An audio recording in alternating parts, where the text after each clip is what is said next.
Isma. Well, this expression cannot just be defined in one word because it represents a lot of things. It represents, for example, our belief that in Africa, the kind of economic, social, and political institutions that make sense must find their meaning in the African setup. That any new organization which we bring up must be based on some traditional concept to life. It must not just be imported from outside. For example, we are clan-minded, we are tribal-minded in that we are communal in our concept of life. Now, it is necessary that our new institutions are based on this approach, what we have called in our definition of African socialism, mutual social responsibility. That is, that a person is not just an individual. He's part of a system. He's part of a community. He has responsibilities within that community. He has duties to perform in that community. But in turn, the community has also got responsibility to him. They have duties towards him and his children. This is a very important concept. The other concept is that every person has got equal value and worth. Although some of our people in traditional life, had a lot of wealth, but their wealth was not really belonging to them as individuals. They held it almost in trust for the rest of the community. And when any of the members of the community got into trouble, or when he wanted cows to pay dowry, he always looked to this as a position which he could also have access to. So that there is this element of acknowledging individuals as equal humans in the community. The third one is that every decision was made through consultation and discussion and by a consensus. There was no question of one person deciding for the rest or of a minority deciding for the rest. There was also a proper procedure which laid down how every decision must be taken and at what level different decisions must be taken. There was a procedure by which certain members of the community attained seniority, and by that seniority they were in a position to take certain decisions on behalf of the community. This is the democratic nature of our society. And lastly, there was the element that there was belief in a supreme being. That is, we paid homage to God or gods. We acknowledged there existed a God. We had certain religious functions, not denominational, but born in our tradition. Before we harvest, we have to do certain things to pay homage to God. Before we go to break the ground for cultivation, we pay homage to God. So that there is a distinction, for example, between what we believe in as socialists and what the communists believe in. There is a basic distinction. The other distinction with other socialists, say the democratic socialists, the Christian socialists of Europe, and the Labour Party in Britain, is that we believe that our socialism must be founded from certain African traditions. Now, into this Kenya, countries from around the world want to help to come with their aid. And I understand that you are interested in assistance from abroad, is that right? This is true, yes. Now, what kind of aid would you be mostly interested in, Mr. Mboya? Well, there are two major problems in a developing country like ours. One is the shortage of manpower, and the second is the shortage of capital. Capital both for government activities and also for investment in the private sector. So we are interested in aid, in bringing into the country enough capital to facilitate our development.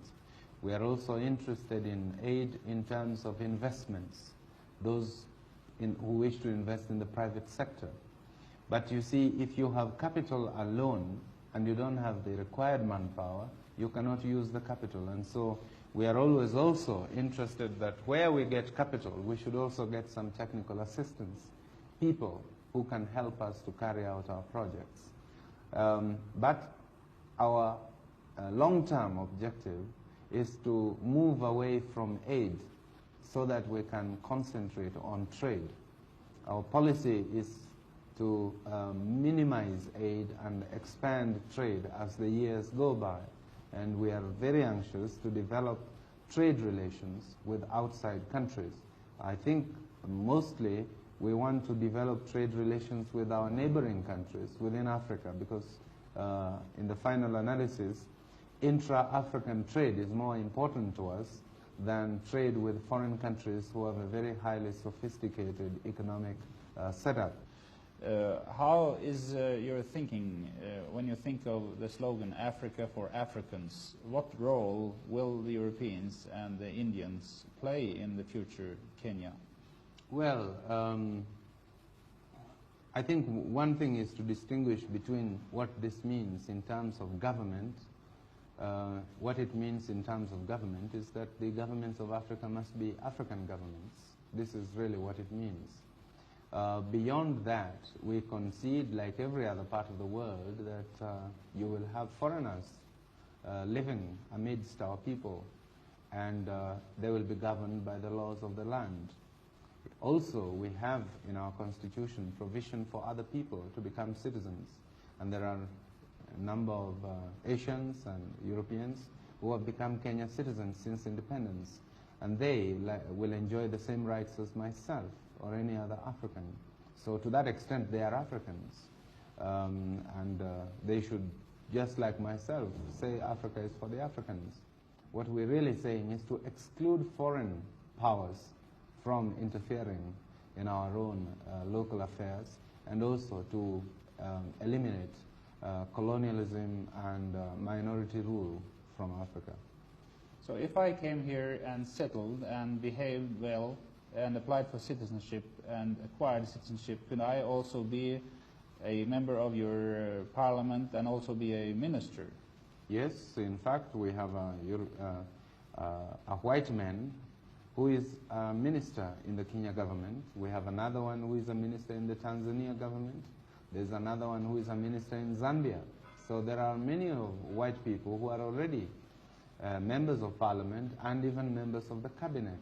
In the case of the Kenya minister, Mr. Mackenzie, he's not only a white man, he is a former South African, but he's become a Kenya citizen, and he is accepted by the Kenya people. He is a member of our party, and as a result, he has become a minister since independence. Now, the East African cooperation between Tanzania, Uganda, and Kenya has been very close, but now Tanzania has broken out more or less and made a strongly socialist goal. Does that affect the cooperation in any way, do you feel? Well, it does depend on how this is done. So long as there is harmony between our policies, we can continue in a cooperation, although our different countries may take different paths towards socialism. I don't believe that Tanzania is any more socialist than Kenya. It is just that their approach is slightly different from ours.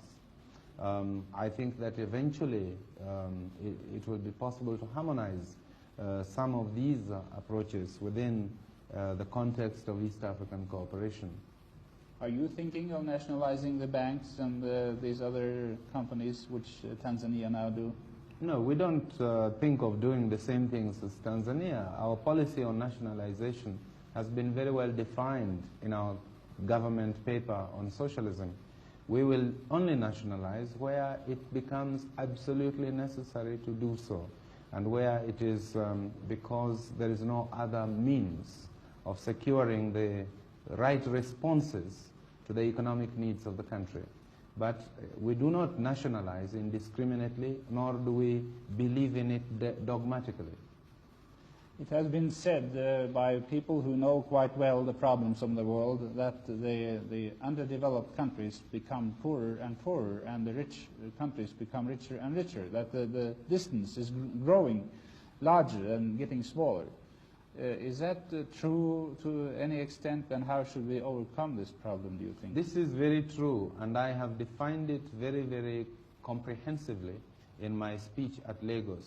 which I have since published, showing how difficult the terms of aid, terms of loan, and so on have been getting, and also the terms of trade between the developed and developing countries, and also showing how these per capita incomes in the developed countries have been going up, whereas those in the developing countries have been remaining stagnant or even reducing. So there is a definite problem, and it's a problem which must be solved. This is why I proposed that there's a need for a specific Africa development strategy, and that strategy is one intended to put Africa's development on an emergency basis and not just on a casual basis as it is today. It is one which will require that the developing countries make special contribution towards an African development fund. It is one which will require that African states themselves contribute towards a general African development program, which requires cooperation between them. This is something I could speak on for a long time, but which I have defined in a comprehensive document, now published as a Kenya government document under the title A Strategy for a Development Strategy for Africa, which you might find to be very interesting reading.